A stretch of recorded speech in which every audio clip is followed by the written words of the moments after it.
ছাত্র শিবির সমর্থক যে প্যানেল এবং শিবির প্যানেলের শিবির সমর্থক প্যানেলকে ক্ষমা চাইতে হবে দেশবাসীর কাছে। Wake up to reality.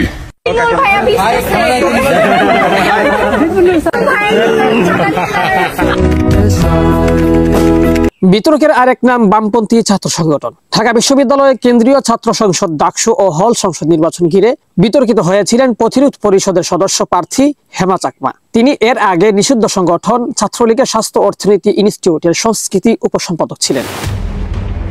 নির্বাচনের আগে ঐক্যবদ্ধ শিক্ষার্থী জোটের মুক্তিযুদ্ধ ও গণতান্ত্রিক আন্দোলন সম্পাদক প্রার্থী ফাতেমা তাসলিম জুমাকে নিয়ে সামাজিক যোগাযোগ মাধ্যমে বিরূপ মন্তব্য করায় সমালোচনার মুখে পড়েন হেমা চাকমা। পরে অবশ্যই তিনি নিজের প্রোফাইল থেকে পোস্টটি সরিয়ে নেন।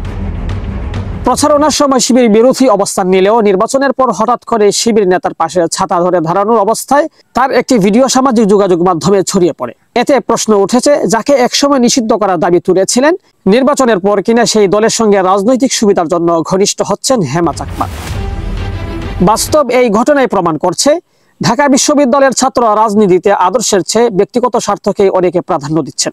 আওয়ামী লীগ ক্ষমতায় থাকাকালে ছাত্রলীগের ঘনিষ্ঠ থাকা, পরবর্তীতে বামপন্থী পরিচয় নেওয়া, আর এখন শিবিরের সাথে ঘনিষ্ঠতা, সব মিলিয়ে হেমা চাকমাকে ঘিরে তৈরি হয়েছে চতুর্মুখী বা সুবিধাভিত্তিক রাজনীতির অভিযোগ। শেখ সাদি, বিডিএস নিউজ, ঢাকা।